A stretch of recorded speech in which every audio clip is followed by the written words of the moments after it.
Empezaremos a dilucidar sobre el tema del debate, tolerancia en la época actual a la luz de la Escuela de Traductores de Toledo.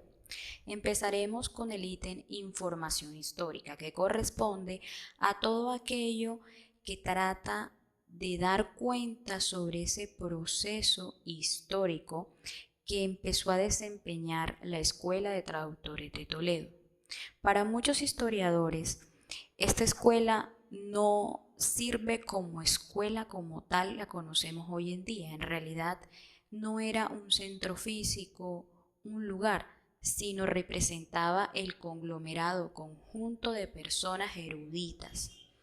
Aclarando entonces que el nombre de escuela no se le fue dado específicamente, lo que se dice es el lugar donde se fomenta enseñanza maestro, alumno, que se conoce hoy en día. En realidad, su función radicó en ser esos espacios donde se propició la traducción de textos manuscritos importantes de temas muy especiales, por ejemplo, la traducción de los clásicos griegos, de Aristóteles, Platón y de los árabes como Al-Kindi, Avicena. La ciudad de los traductores de Toledo, como su nombre lo dice, tiene a Toledo, que pasó a ser conquistada por los reyes castellanos de religión claramente cristiana, quienes facilitaron ese comercio al permitir el intercambio entre las culturas de los musulmanes, de los judíos, con la Europa de esa alta edad media.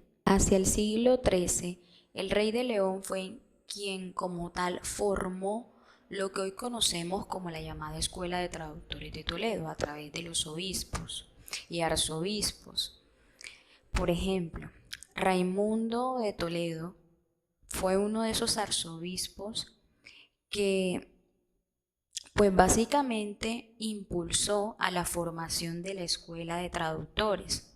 Él mandó a construir una catedral que se llamaba Santa María, y allí al lado de las catedrales era que quedaban las escuelas de traductores. Entonces él, en un pedacito de esa catedral al lado, hizo ese edificio que más tarde fue conocido como la Escuela de Traductores de Toledo. Entonces también fomentó mucho las bibliotecas toledanas con muchos conocimientos árabes, musulmanes, cristianos, mozárabes, y eso fomentó a recuperar esos textos perdidos que en la temprana Edad Media pues habían mandado a destruir por estar en contra de las creencias cristianas.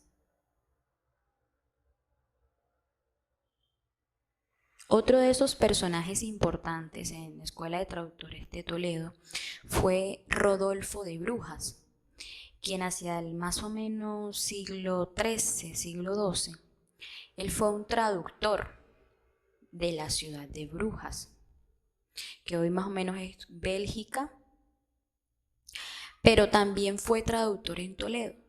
Entonces, este es un personaje que tuvo la función de traductor en la Escuela de Toledo.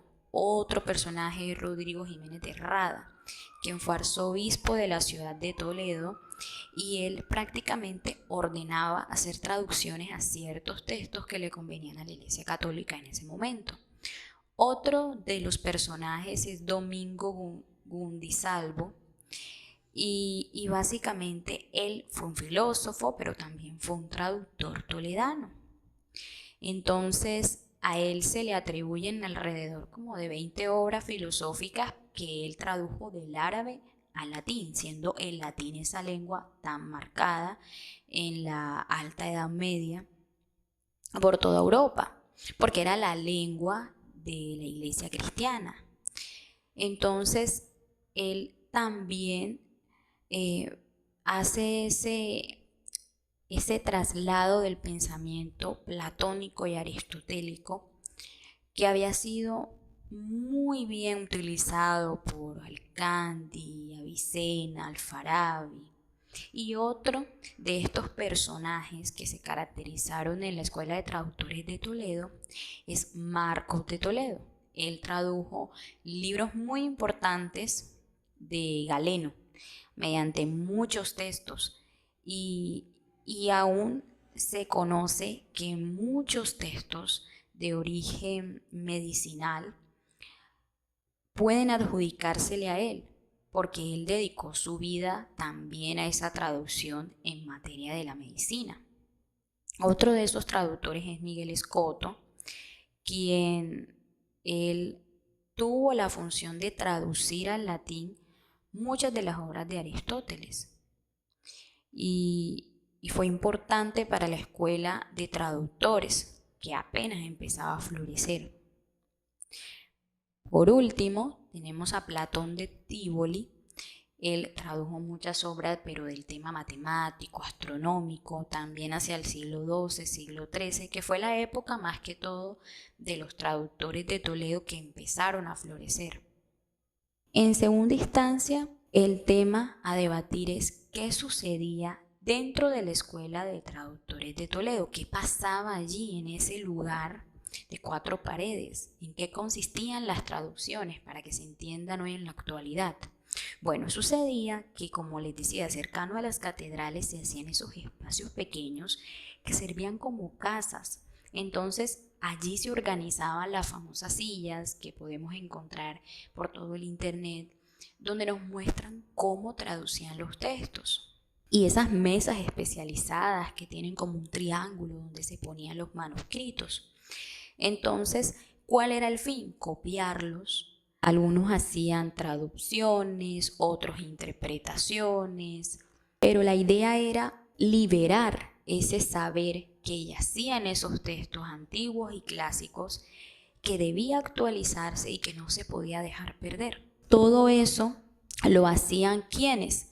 Lo hacían eruditos, personas que sabían diferentes lenguajes, que tenían conocimientos filosóficos, medicinales, astronómicos, matemáticos y que podían desempeñar esa labor además de saber leer y escribir. Y en su mayoría eran de origen musulmán, judío, cristiano. Allí pasaba dos momentos. ¿Cuáles eran? El primero eran los eruditos, esos que estábamos hablando, especializados en sus saberes, conocimientos de muchas lenguas y hacían la función de traducir y reproducir esos libros en una habitación donde estaban las hileras de sillas con las mesas y todo. Y por otro lado, estaban aquellas personas que no hacían las traducciones, sino elaboraban el papel y la tinta con la que se desempeñaban dichas traducciones, que por tanto eran costosas y demandaban de muchas cosas para conseguirlas. Entonces no era tan fácil formar una escuela de traductores en la Alta Edad Media. Pero en la escuela de traductores algo que la caracterizó fue que existía un ambiente de mucho conocimiento, de largas horas de trabajo y de cero violencia. Convivían muchas culturas, muchas religiones, muchos saberes, pero mantenían un equilibrio de tolerancia entre ellos por el fin, el único objetivo del conocimiento. Y es que antes era imposible hablar de que, por ejemplo, textos como la Biblia, griegos, árabes, científicos, estuviesen en una misma mesa. Eso era algo que no se podía concebir.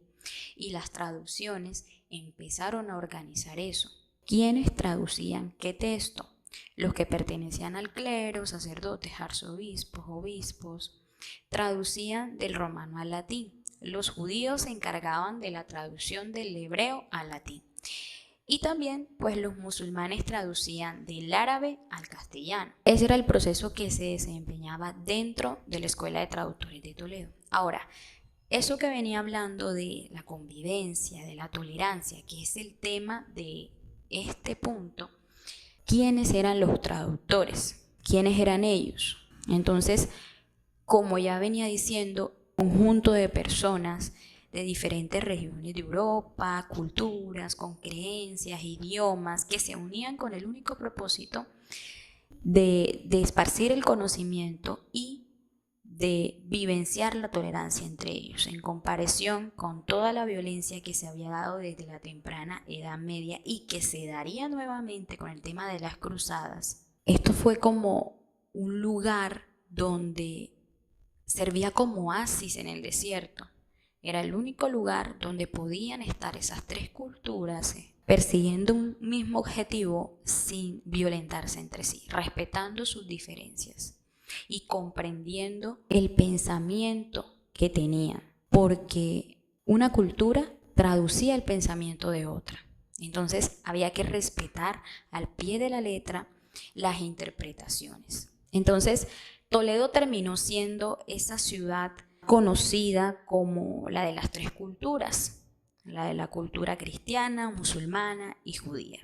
Y entonces hubo una convivencia real, muy diferente a como es hoy en día en la actualidad, que estamos hablando de muchos conflictos bélicos, discriminación, y todo esto es porque no hay tolerancia. Y la tolerancia empieza desde uno mismo, desde su entorno, de lo más particular a lo más general.